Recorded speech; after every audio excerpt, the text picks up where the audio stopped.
ఇంకోటి ఏదో ఒక సహాయం చేయగలుగుతారు, కానీ ప్రాణం పెట్టగలుగుతారా? మనం ఆలోచించాలే. గొర్రెల కొరకు నా ప్రాణము పెట్టుదును, గొర్రెల కొరకు నా ప్రాణం, తనను తానే మన కొరకు అర్పించుకొనెను. ఇక్కడ నా ప్రాణం, ఈ స్టేట్మెంట్ చెప్తుంది యేసుక్రీస్తు ప్రభువు.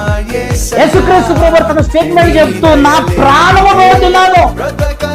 ఏం పెడుతుందట? నా ప్రాణము పెడుతున్నాను అని చెప్పేసి అంటున్నాడు. మనం జాగ్రత్తగా ఆలోచన చేయవలసిన వారమై చూడండి. మనం జాగ్రత్తగా చూస్తే బైబిల్ గ్రంథం తెలియజేసిన యెషయా గ్రంథం 53వ అధ్యాయము 10వ వచనం. యెషయా గ్రంథము 53వ అధ్యాయము 10వ వచనం. అతని నలగొట్టుటకు ఇష్టమాయను, ఆయన అతనికి వ్యాధి కలుగజేసెను, తనను తానే అపరాధ పరిహారార్థ బలి చేయగా.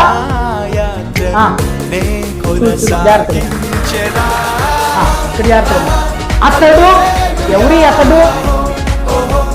అతడు యేసుక్రీస్తు ప్రభువారి గురించి రాయబడినటువంటి ప్రవచనము, ముందుగానే చెప్పబడినటువంటి లేఖనము.